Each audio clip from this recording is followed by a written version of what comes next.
E é isso aí, vamos dar continuidade, né, às nossas entrevistas, os nossos bate-papos a respeito do Setembro Amarelo. E hoje, né, dando ali uma principal ênfase ao suicídio, né, que é um fenômeno multifatorial, ou seja, são vários elementos envolvidos que levam à decisão de uma pessoa, né, a tirar a própria vida, infelizmente.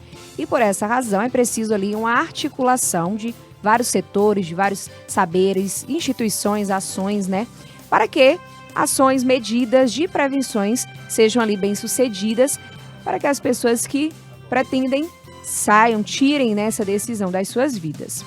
O número de suicídios no Brasil cresceu 11,8% em 2022, com comparação, né, ali com o ano de 2021. E o levantamento faz parte do Anuário Brasileiro de Segurança Pública, do Fórum Brasileiro de Segurança Pública, divulgado em julho. Hoje vamos abordar o trabalho de manejo e avaliação de pacientes com pensamentos suicidas. Hoje, uma entrevista, com a psicóloga Liana Camelo. Muito bem, a Liana Camelo já está na linha com a gente, a psicóloga e professora também, docente do curso de Psicologia da Estácio. Liana, boa tarde para você, seja bem-vinda aqui à participação no Shalom News da Rádio Shalom. Obrigada, eu que agradeço o convite. Liana, vamos falar a respeito desse assunto, né, que é um assunto bem delicado, mas que é importante a gente conversar sobre ele.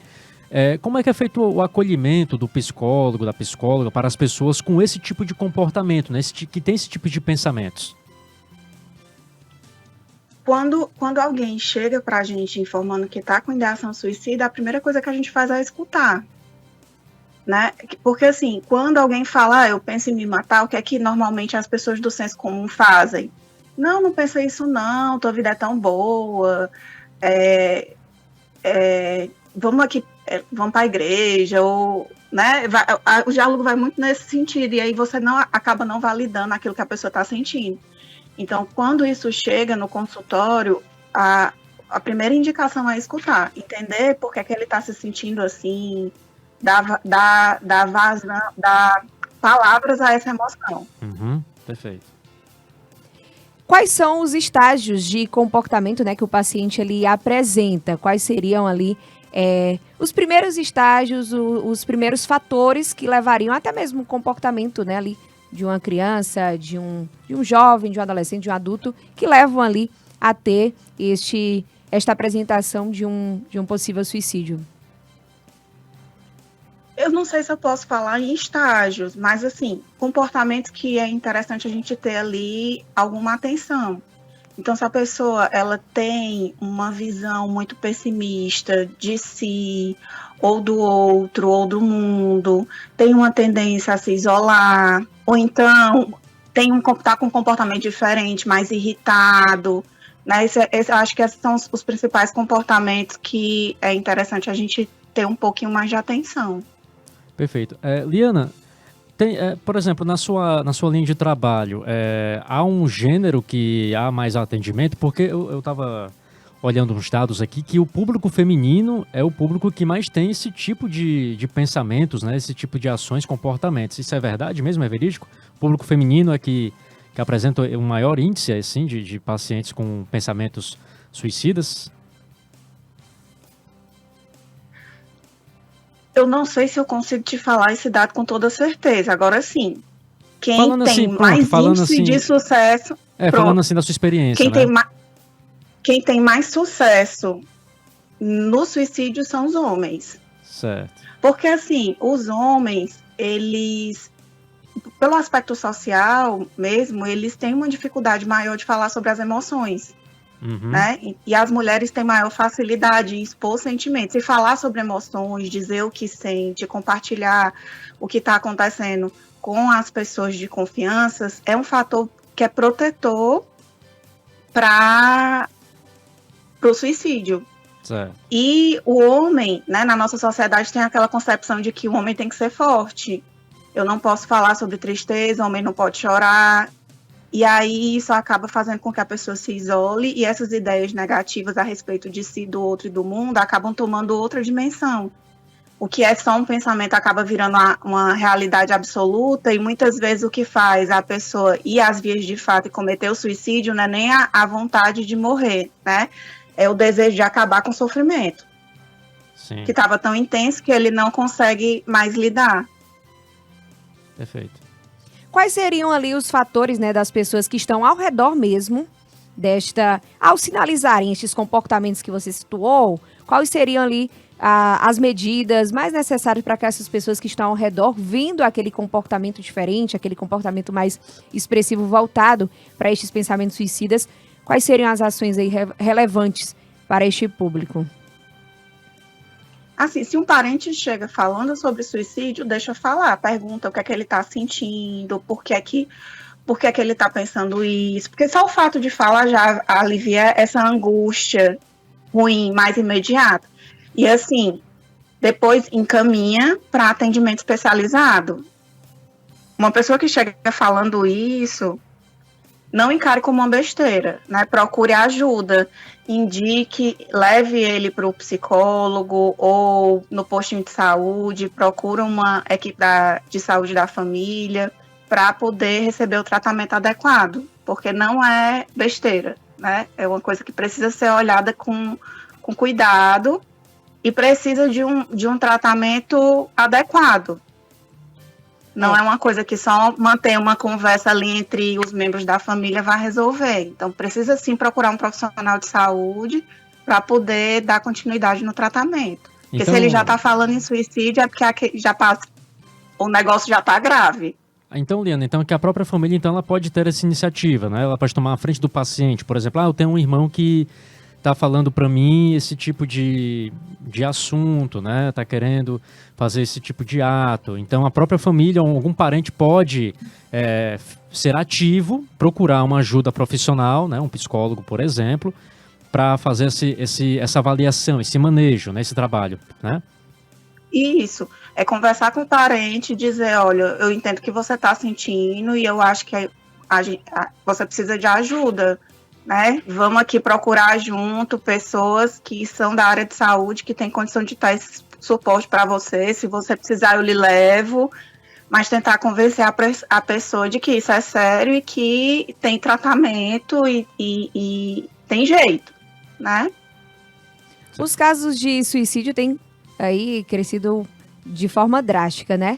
Mas também a respeito dessa questão de ser uma besteirinha também tem crescido, né? Algumas pessoas, a gente vê nas redes sociais um forte apelo a respeito do Setembro Amarelo, mas outras pessoas também sem a devida atenção necessária, sem dar essa devida atenção necessária. Existe algum meio, algum fator aí específico que pode ser feito, seja em rede social, seja mesmo através de instituições de ensino, em escolas, faculdades, para reverter esse cenário dessas pessoas que ainda acham que o cuidar do Setembro Amarelo, o cuidar da saúde mental, cuidar desta questão do suicídio é uma besteirinha? Eu acho que é esse o trabalho que vocês estão fazendo, né, hoje, assim, de proporcionar um momento para poder divulgar o que é isso, que não é besteira, que saúde mental é importante tão importante quanto a saúde física, e que isso é quase isso é tão debilitante quanto, sei lá, você quebrar uma perna. A depressão está entre uma das doenças mais debilitantes do mundo, né? E a quarta causa de morte no Brasil é justamente o suicídio. No Brasil não, no mundo é o suicídio. Principal causa de morte. Então é uma coisa que tem que ser olhada com cuidado, não é besteira, né? Então, se uma pessoa está falando em suicídio, leve a sério e procura um profissional da saúde, orienta ele que ele precisa de ajuda, não tenta tratar em casa. Perfeitamente. Você que está sintonizado com a gente a partir de agora na Rádio Shalom, você acompanha a entrevista com a psicóloga Liana Camelo, que fala a respeito sobre o manejo e avaliação de pacientes com pensamentos suicidas nessa série de entrevistas aqui do Setembro Amarelo, aqui pela Rádio Shalom. Liana, eu queria saber sobre os fatores de risco e de proteção, né? Quais seriam esses fatores de risco e proteção?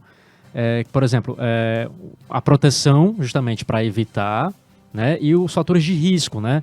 Como é que o paciente chega? Quais os riscos que o paciente... os principais fatores justamente para o paciente tomar esse tipo de atitude, né? De suicidar, de tirar a própria vida, e também a proteção. Teria como formar para a gente alguns fatores a respeito dessa diferença de risco e de proteção? Tem sim.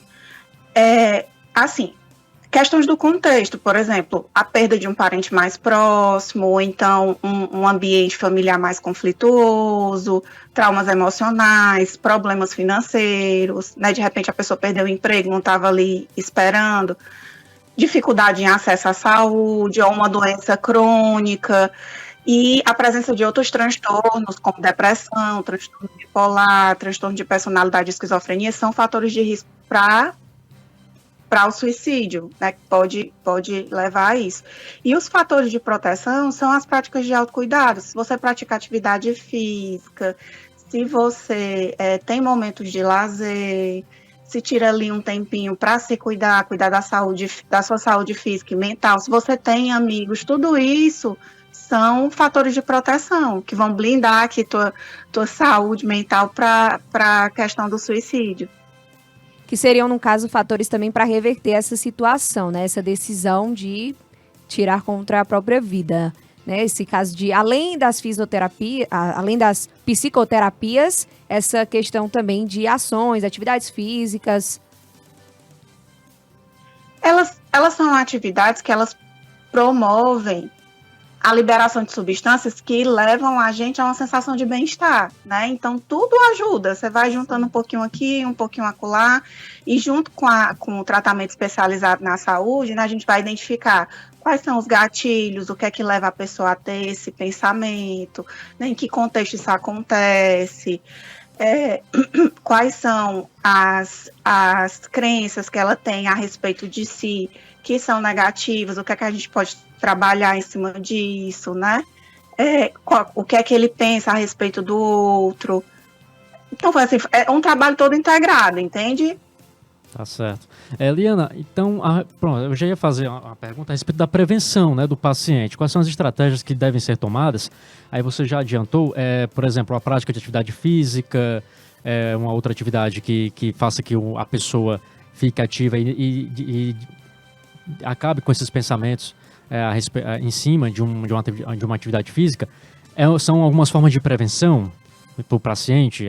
Essa é uma das estratégias de prevenção? São, porque assim, ó, o que é que acontece normalmente antes da pessoa pensar e cometer o suicídio? Ela começa a se isolar, ela deixa de fazer as atividades que ela que ela gostava de fazer. É como se o mundo fosse colorido, de repente ele fica todo preto e branco, né? Então, quando você se mantém ativo, isso acaba sendo um fator de proteção. Quando você se mantém em contato com outras pessoas, quando você tem uma rede de apoio que é significativa e relevante, que lhe dá suporte emocional nos momentos em que o contexto não está tão legal assim, ou de crises, né? Por exemplo, uma situação de desemprego, certo? Então, são válvulas de escape que fazem com que você consiga trabalhar melhor as emoções que surgem nesses momentos e passar por isso sem maiores danos. Perfeito. Nós pontuamos que a família pode ali, né, ao identificar, pode encaminhar o paciente, né, dar aquela ajuda, né, encaminhando o paciente para um atendimento profissional. Mas e como é que vai funcionar a condução, né, do trabalho, né, com a família do paciente? O paciente já tendo ali aquele acompanhamento profissional, como é que a família vai poder atuar, também ajudar também neste período? Assim, quando o paciente ele começa a ser trabalhado, né, a gente acaba identificando o que é que ali naquele contexto pode estar funcionando como gatilhos para desencadear crises. E aí, uma comunicação entre a equipe de saúde com essa família, para entender o que é que pode ser melhorado ali, né, naquela convivência, para proteger, né, de situações ou comportamentos suicidas, ajudam. Então, assim, basicamente, a família ela acaba recebendo informação da equipe multidisciplinar que está ali trabalhando com aquele paciente, e isso favorece o contexto, né? E também existem alguns grupos de apoio para famílias que têm pessoas com depressão ou enlutadas. Tá certo, então. Liana, a gente fala sobre o Dia de Prevenção ao Suicídio, que foi no dia 10 de setembro, né? O Dia que marca, né, esse Setembro Amarelo, é importante, né, a gente falar sobre o suicídio, né, de uma forma... Muita gente tenta evitar, mas é importante falar sobre o suicídio, né, esse tema, né, falar com cuidado, né. Por que é importante, né, assim, na visão do psicólogo, por que é importante falar sobre esse assunto? Porque quanto mais conhecimento a gente levar, né, para a população em geral, mais fácil, mais hábil essa população ela vai ficar em perceber e reconhecer problemas, né? Porque se eu não enxergo o que está acontecendo como um problema, como é que eu vou procurar ajuda? Então, quando você consegue identificar que aquilo ali não é normal, não é uma besteirinha, que não vai passar assim tão fácil, você acaba se mobilizando para tentar resolver. E aí, quando a pessoa procura ajuda, a gente acaba trabalhando, tendo uma maior qualidade, porque eu não vou esperar acontecer o ato em si para agir sobre, né? Eu acabo conseguindo fazer um trabalho preventivo para evitar que um mal maior aconteça. Tá certo. É aquela questão, aquela coisa de empatia, né?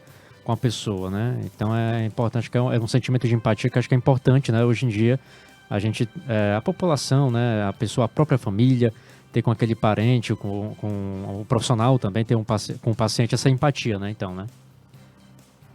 Pois é assim, às vezes a pessoa tá lá super comunicativa e de repente fica mais isoladinho, começa a se afastar, mas quando a família não tem conhecimento sobre o que é depressão, o que pode levar a um comportamento suicida, pode encarar que aquilo ali não é só um momento, vai passar, não tem problema, entende? Acho que às vezes é melhor a gente pecar por excesso do que por falta. Então, se aproxima, conversa, entende o que é que está passando. Se a pessoa começar a falar coisas do tipo, eu não vejo mais sentido na vida, nada para mim tem mais prazer, então você já começa a ligar sua anteninha que talvez esteja precisando de uma ajuda especializada. Perfeitamente. Liana Camelo, eu quero agradecer, tá, a sua participação aqui com a gente no Shalom News, na Rádio Shalom. Muito obrigado, tá, pela sua participação, esclarecer sobre esse assunto. É importante a gente falar sobre esse assunto de manejo e avaliação dos pacientes com esse tipo de pensamento, né, na campanha do Setembro Amarelo. E, claro, os microfones da Rádio Shalom estarão sempre disponíveis para você participar aqui em outras ocasiões, tá? Eu que agradeço, para mim foi um prazer.